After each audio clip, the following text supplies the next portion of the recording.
नमो नारायण। संक्षिप्त भागवत भाग 10। कृष्ण बलराम का नामकरण और उनकी बाल लीलाएं। गर्गाचार्य का गोकुल आना। शूरसेन यदुवंश के कुलपुरोहित श्री गर्गाचार्य एक दिन गोकुल आए।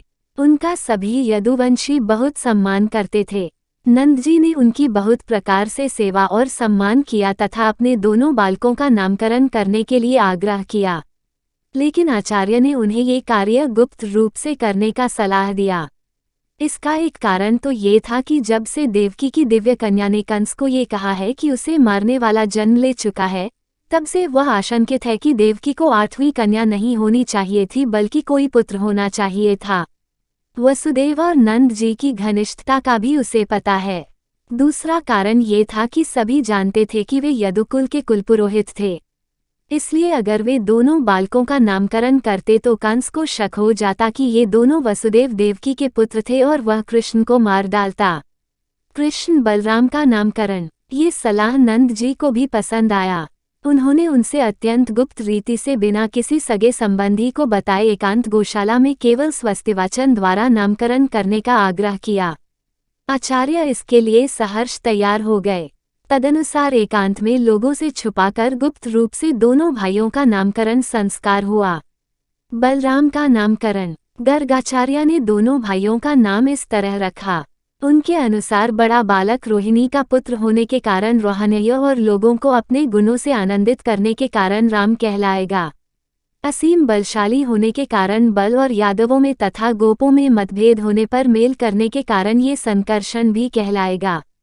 नाम का एक कारण देवकी के गर्भ से खींचकर रोहिणी के गर्भ में स्थापित करना भी था, लेकिन इस समय आचार्य ने ये रहस्य नहीं बताया। कृष्ण का नामकरण। छोटा बालक जो सांवले रंग का है वह प्रत्येक युग में शरीर धारण करता है। पिछले युगों में इसने श्वेत, रक्त और पीत रंग स्वीकार किया था। इस बार यह कृष्ण वर्ण हुआ है, इसलिए इसका नाम कृष्ण होगा।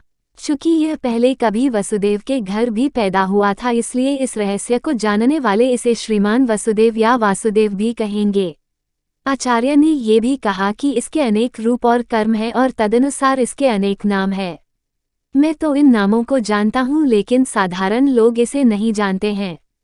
ये तुम लोगों की बड़ी सहायता करेगा और समस्त गौर और गोपों को आनंदित करेगा। यह बालक साक्षात नारायण के समान है।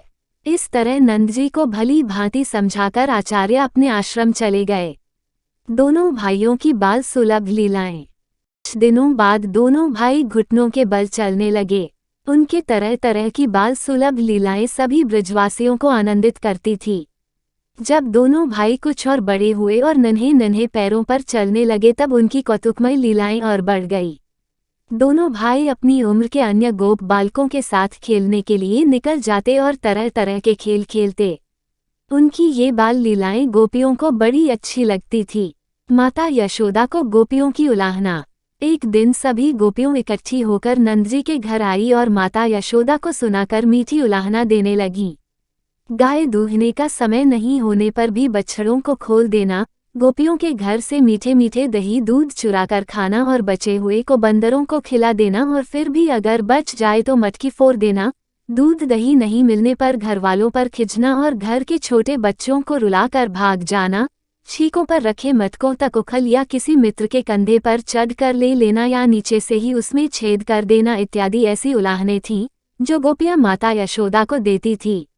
अंधेरे में मटकी रखा होने पर भी वे अपने गहनों के प्रकाश में देख लेते थे। खुद घर का मालिक बनकर कभी गोपियों को ही चोर बना देते थे।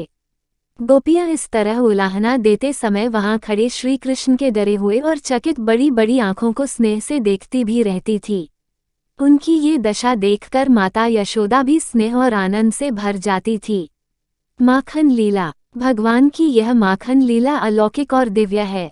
इसे साधन सिद्धा गोपियों की तपस्या और प्रेम के परिणाम स्वरूप उनकी इच्छित पूजा ग्रहण करने के रूप में देखा गया है।